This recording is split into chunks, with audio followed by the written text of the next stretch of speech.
The land between the lakes, LBL, is a 170,000-acre national recreation area located in western Kentucky and Tennessee, situated between Kentucky Lake and Lake Barkley. Known for its scenic beauty, LBL offers a range of outdoor activities, including hiking, camping, fishing, boating, and wildlife viewing. The area is also home to the elk and bison prairie, which allows visitors to see these animals in their natural habitats, as well as numerous historical sites and cultural attractions. In October of 1980, the peace and tranquility surrounding LBL was shattered when the bodies of two sisters were found by hikers in shallow graves near to Lost Creek in remote woodland, both girls having been brutally shot and killed by an unknown perpetrator. Vickie Stout, aged 16, and Carla Sue Atkins, aged 14, were half-sisters, and, by all accounts, were the best of friends. They were described by their cousin, Donna Mathis, as, quote, fun. They were loving, and they got out and just laughed. Vickie was born on January 22, 1964 in Texas, and was the daughter of Margie Harris Atkins and Leyland Leroy Stout, the latter of whom was tragically murdered a year after Vickie's birth in 1965. Leyland had been stabbed to death by his roommate in Houston. Newspapers stated that the man's motive for killing Leyland was that he, quote, refused to stop singing, and that Stout's singing was keeping him awake. Leyland was just 37 years old when he died. Vickie attended Stewart County High School. Her younger half-sister Carla was born on January the 10th, 1966 in Murray, Kentucky, to Margie Harris Atkins and William Joel Atkins. She was a student at Dover Elementary, and both girls were members of the Baptist Church. They had a large family with 4 brothers and 2 sisters. Vickie and Carla lived in a trailer with their mother, brothers, and sisters near Dover, Tennessee. On the morning of September 17, 1980, 16-year-old Vickie and 14-year-old Carla missed the bus for school, and because their mother's car was out of action, the girls decided to stay at home that day. According to the Murder at Land Between the Lakes podcast, created and hosted by Amelia, Courtney, and Lainie Sullivan, between 2:45 and 3 p.m. that day, the girls were seen at the local IGA grocery store, about 1.5 miles away from their trailer in Dover, arriving there in a greenish-yellow van with Vickie's boyfriend, Randall Ricky Riggins. Interestingly, the clerk at the store saw them leave separately, with Ricky leaving in his van and the girls on foot. Between 3:15 and 3:30, Vickie and Carla walked towards the Furnace, a bait shop and convenience store about half a mile from their trailer, but 2.5 miles from the IGA store, where they planned to buy some snacks, including soda, candy, gum, and crackers, and to purchase cigarettes for Vickie's older brother, Roger. After they left the store, witnesses who were neighbours saw the pair walking along Highway 79 in western Dover, and saw them speaking to the driver of a medium blue or sky blue pickup truck near to the convenience store on their route home. The driver had turned around on the highway and drove towards the girls. Some reports from the time stated that the girls entered the vehicle, but other articles dispute this. As time passed and the sisters failed to return home later that day, their mother, Margie Nell, grew increasingly concerned and reported their disappearances to the authorities. Later that same evening, though she was shrugged off by the authorities at this time, and once again at around 10 a.m. the following morning, after the girls' vanishing was flagged up with youth services by their school, having missed 2 consecutive days without explanation. Initially, however, police listed the teenagers as runaways, but changed their minds after a few days after discovering that neither girl had taken any money or extra clothing, and that Carla had failed to take her daily prescription medication with her. Both families insisted Vickie and Carla did not run away. According to the Murder at Land Between the Lakes podcast, Roger, Vickie's brother, told authorities that he had overheard his sister on the phone to someone earlier that same day. However, who she was speaking to is unknown. Vickie's other brother, Randy Stout, his friend Bobby Morgan, and Vickie's boyfriend, Ricky Riggins, were scheduled to visit the courthouse for marijuana possession charges late in July that same day. Ricky arrived at the family residence to pick up Randy, and they left to hand themselves into authorities, leaving Vickie and Carla visibly upset by the situation. According to Ricky's sister, who spoke on the Murder at Lands Between the Lakes podcast, Vickie, who was allegedly due in court herself in Paris, Tennessee on the 18th to turn in state's evidence against someone, had allegedly told her boyfriend that she was pregnant. Later that night, the girls were scheduled to visit Randy and Ricky in jail during their 7 or 8 day incarceration. However, rather oddly, they didn't show. 18 days later, during a heatwave in the area, at approximately 4 p.m. on October the 5th, 1980, about 9 miles away from their home, a disturbing discovery was made when 2 hikers who were walking along an old logging road in the Land Between the Lakes National Park area smelled what they believed was decomposition in the vicinity of Mint Springs and Lost Creek. The area itself was specifically in the extreme southwestern portion of the TVA recreational area. The couple immediately contacted the authorities after stumbling upon the body of a teenage girl in a shallow grave, according to the Tennessean newspaper.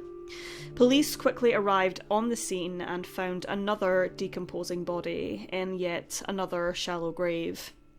The partially clothed bodies belonged to 2 teenage girls and were located approximately 75 feet apart in the woodland of the creek. They were both buried between 2 logs and were covered with leaves and branches. It appeared that the girls, later identified by Roger Stout, Vickie's 17-year-old brother, as 16-year-old Vickie and 14-year-old Carla, had been shot, though initial reports by the Leaf Chronicle stated that only Carla had been shot and that Vickie had not. Law enforcement didn't comment on the scene at the time, as to protect the integrity of their investigation. However, they did describe it as gory. Autopsies were conducted by the state medical examiner in Memphis, Tennessee, on October the 7th of 1980.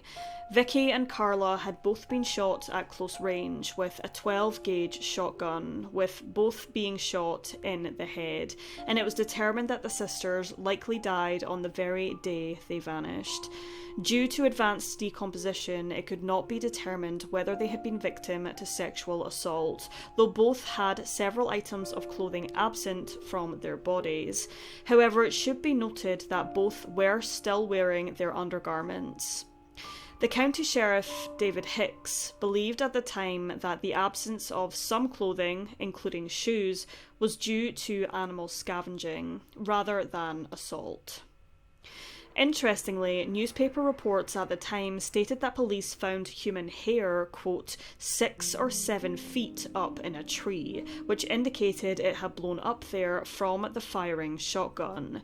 Brain and skull fragments were also found up a tree near to where Carla's remains were found, and a light blue stain, similar to vehicle paint, was found on the bark, measuring similarly to the height of a pickup truck.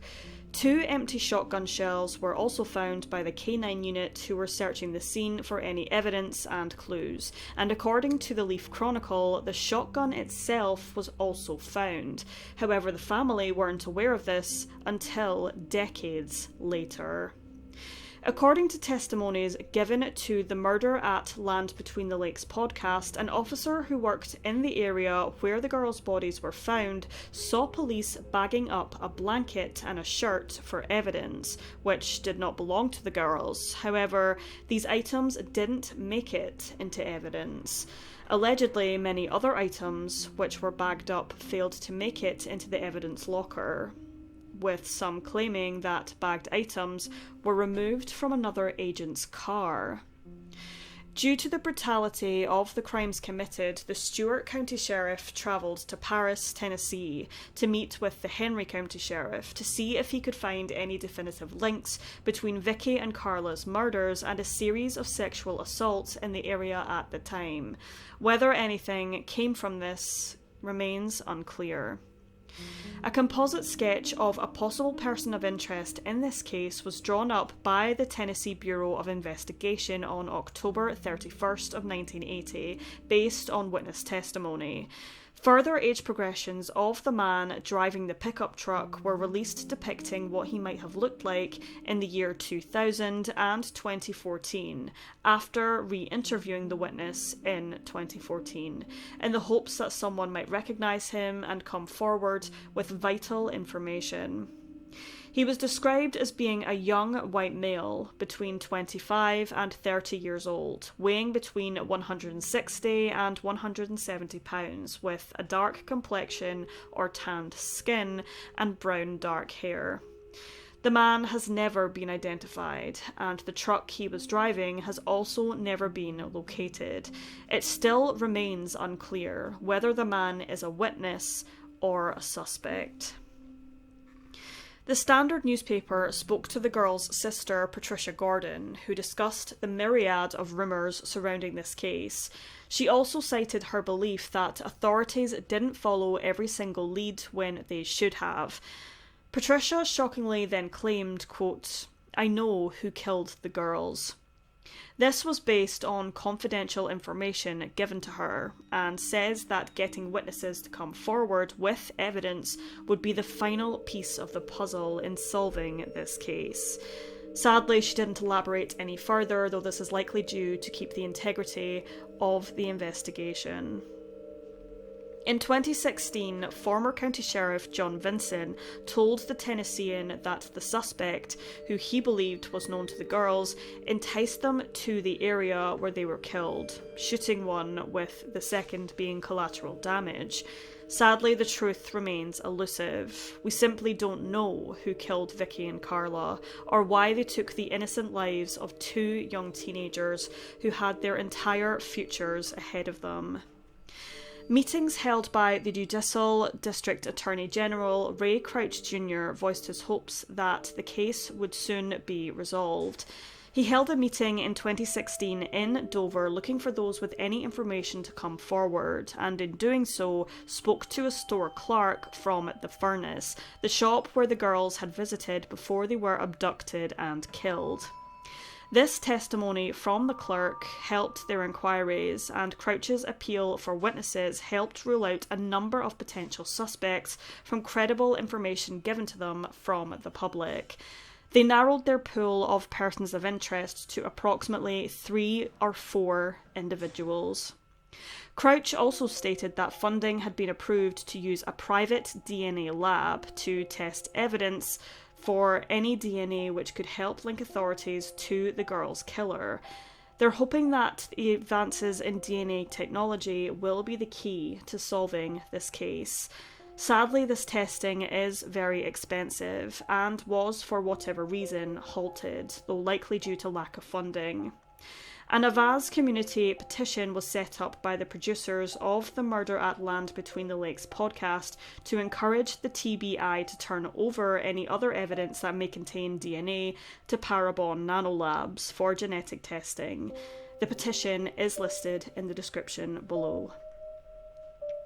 An initial reward for information of $2,500 was posted in 1980 by the former governor, and in 2016 the reward was increased to $5,000 by Tennessee Governor Bill Haslam for anyone who could give authorities information leading to the apprehension, arrest and conviction of the person or persons responsible for the deaths of Vickie Stout and Carla Atkins. In 2020, 40 years after the girls were killed, a podcast called Murder at Land Between the Lakes, created by Amelia, Courtney and Lainie Sullivan, was released, which deep dives into the case and even speaks to family members in the hopes that the podcast will bring awareness and much needed attention to the unsolved murders. Despite the evidence collected from the scene, nobody has ever been charged or arrested in connection to the deaths of Vickie Stout and Carla Atkins. The Tennessee Bureau of Investigation and Stewart County Sheriff's Office managed to develop more than 30 suspects in the initial investigation, but sadly no concrete leads were ever found. The TBI latterly took over the investigation, and in 2015, the Stewart County District Attorney requested the FBI's assistance in this case due to some of the evidence being poorly stored and some being badly damaged by moisture degradation. Initially, the FBI were not involved due to the bodies being found on federal land.